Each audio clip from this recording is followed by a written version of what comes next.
Please subscribe Sadhguru Sai Creations.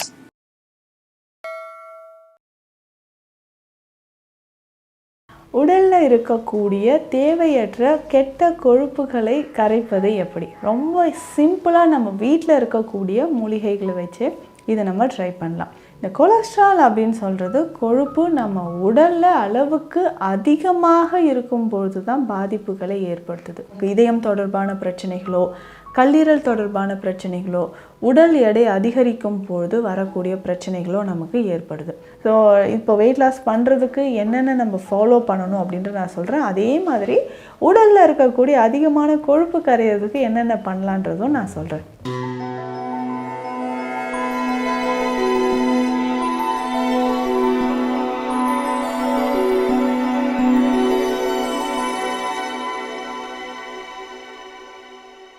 Sadhguru Sai creation viewers அனைவருக்கும் வணக்கம். நான் டாக்டர் நித்யா, சித்தா ஃபிசிஷியன்.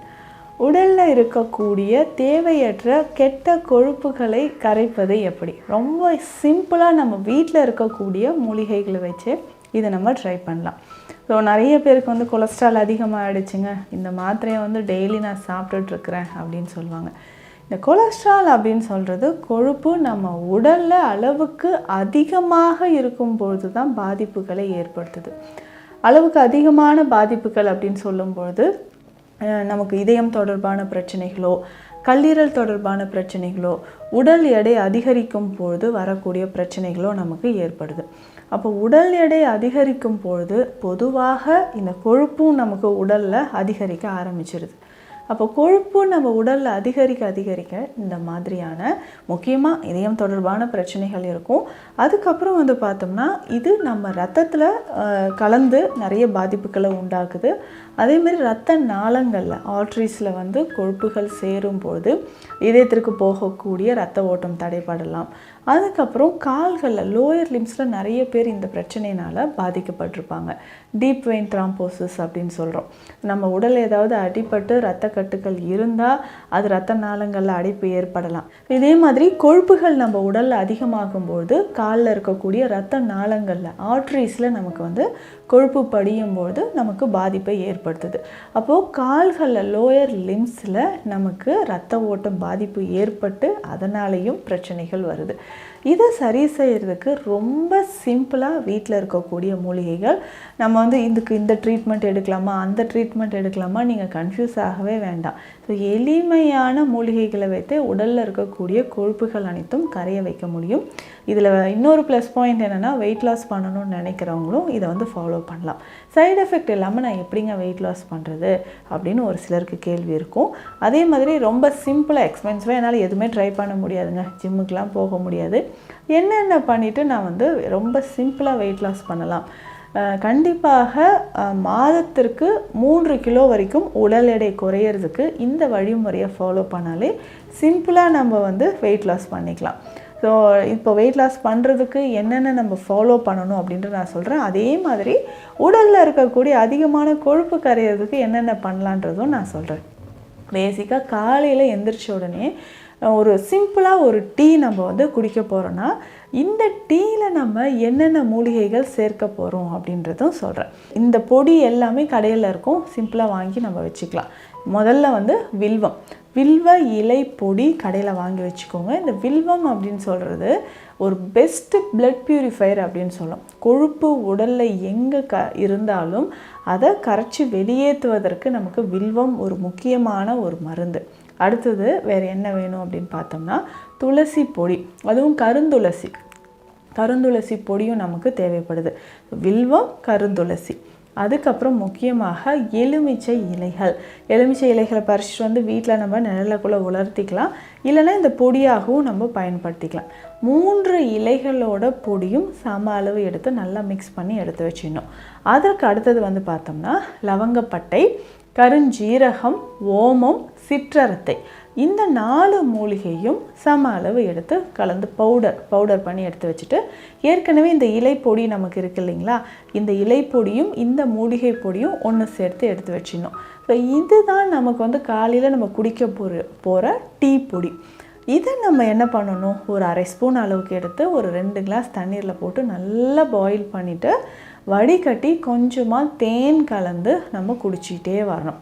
இதை தினம்தோறும் காலையில் இது வந்து ஃப்ளேவரே நல்லா இருக்கும்னு சொல்லலாம். ஏன்னா துளசி இலை பொடி இருக்குது, எலுமிச்சை பொடி இருக்குது, சிற்றரத்தை போட்டிருக்கோம்.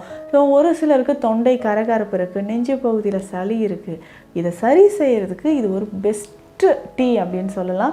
காலையிலேயே வந்து ரொம்ப பாடி பெயின் இருக்குங்க, தைராய்டு ரிலேட்டட் ப்ராப்ளம் இருக்குது, எந்திரிக்கும் பொழுதே எனக்கு வந்து உடல் சோர்வு அளவுக்கு அதிகமாக இருக்கும் அப்படின்னு சொன்னீங்கன்னா அவர்களுக்கு முக்கியமான ஒரு டீ வகை அப்படின்னு பார்த்தோம்னா இதுதான்.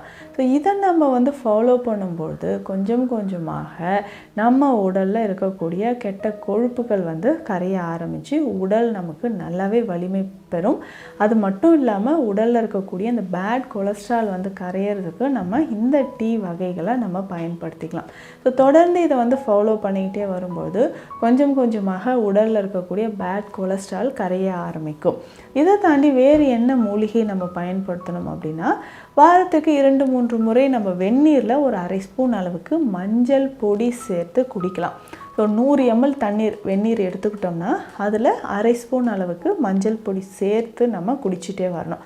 இது எந்த டைமில் குடிக்கலாம்னா காலை நேரத்துலையோ இல்லை மாலை நேரத்துலையோ ஏதாவது ஒரு சமயத்தில் நம்ம ஃபாலோ பண்ணிட்டு வரும்பொழுது உடலில் இருக்கக்கூடிய அந்த கெட்ட கொழுப்புகள் வந்து கரைய ஆரம்பிக்குது. ஸோ இது தொடர்ந்து நம்ம ஃபாலோ பண்ணும்பொழுது உடலில் தேவையற்ற கொழுப்புகளை சரி செய்கிறதுக்கு இந்த மூலிகையானது பயன்படுது. ஸோ இதையுமே இந்த மஞ்சளுமே நம்ம பயன்படுத்தலாம். அடுத்து முக்கியமாக பார்த்தோம்னா இந்த 2 பொடியையும் நம்ம தேனில் கலந்து சாப்பிடும்பொழுது உடல் எடை குறையுது. என்னென்ன பொடி அப்படின்னு பார்த்தோம்னா ஓமம். ஸோ இந்த ஓமம் வந்து லேசாக வறுத்து நல்ல ஃபைன் பவுடராக பொடி பண்ணி எடுத்து வச்சுக்கணும். அதற்கு அடுத்ததாக லவங்கப்பட்டை. இந்த லவங்கப்பட்டையும் பொடி செய்து நம்ம எடுத்து வச்சுக்கணும். ஸோ ஓமம், லவங்கப்பட்டை இது ரெண்டுமே பொடி செய்து எடுத்து வச்சுட்டு இதனோட கொஞ்சம் தேன் விட்டு நல்லா கலந்து நம்ம எடுத்துக்கணும்.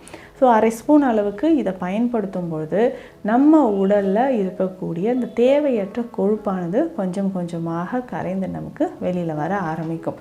ஸோ தொடர்ந்து இதை வந்து ஃபாலோ பண்ணணும். இது எந்த டைமில் ஃபாலோ பண்ணலாம்? இந்த லவங்கப்பட்டையும் ஓமம் அப்படின்னு பார்த்தோம்னா தினம்தோறும் காலையில் உணவு எடுக்கிறதுக்கு ஒரு 15 நிமிடங்கள் முன்னாடி இந்த மாதிரி நம்ம ஃபாலோ பண்ணும்போது உடலில் இருக்கக்கூடிய தேவையற்ற கொழுப்புகள் வந்து கரைந்து வெளியேறும். ஸோ அப்பப்போ நம்ம என்ன பண்ணலான்னா கொஞ்சம் வெந்நீர் குடிச்சிக்கலாம். ஸோ வெந்நீர் வந்து வெதுவெதுப்பான தண்ணீரில் கொஞ்சம் சீரகம் சேர்த்து குடிக்கும் பொழுது உடலில் இருக்கக்கூடிய அதிகப்படியான நமக்கு தேவையற்ற கொழுப்புகள் வந்து கரைய ஆரம்பிக்கும். ஸோ இதை வந்து நம்ம பயன்படுத்திக்கணும்.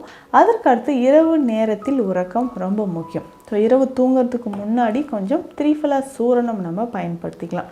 ஸோ அரை ஸ்பூன் அளவுக்கு திரிஃபலா சூரணம் தண்ணீரில் கலந்து பயன்படுத்தும் பொழுது இரவு நம்ம தண்ணீரில் கலந்து குடிச்சிட்டோம் அப்படின்னா உடலில் இருக்கக்கூடிய தேவையற்ற கொழுப்புகள், குடல் பகுதியில் இருக்கக்கூடிய கழிவுகள், மலச்சிக்கல் இது எல்லாமே நமக்கு குணமாகும்.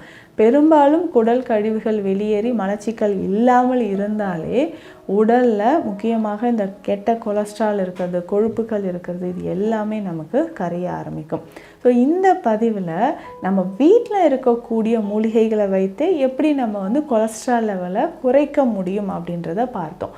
இதை தாண்டி சில மருந்துகள், சித்த மருந்துகள் வந்து இருக்குது. அதையும் நீங்கள் மருத்துவ ஆலோசனைப்படி ஃபாலோ பண்ணிட்டு வந்தோம்னா கொலஸ்ட்ரால் லெவல் நமக்கு ஒவ்வொரு மாதமும் குறைஞ்சிட்டு வரும். உடல் எடையும் அதே மாதிரி நல்லாவே குறைஞ்சிட்டு வரும். ஸோ இந்த பதிவில் சொல்லியிருக்கக்கூடிய விஷயங்கள் உங்களுக்கு பயனுள்ளதாக இருக்கும்னு நினைக்கிறேன். மீண்டும் அடுத்த பதிவில் சந்திக்கலாம். நன்றி.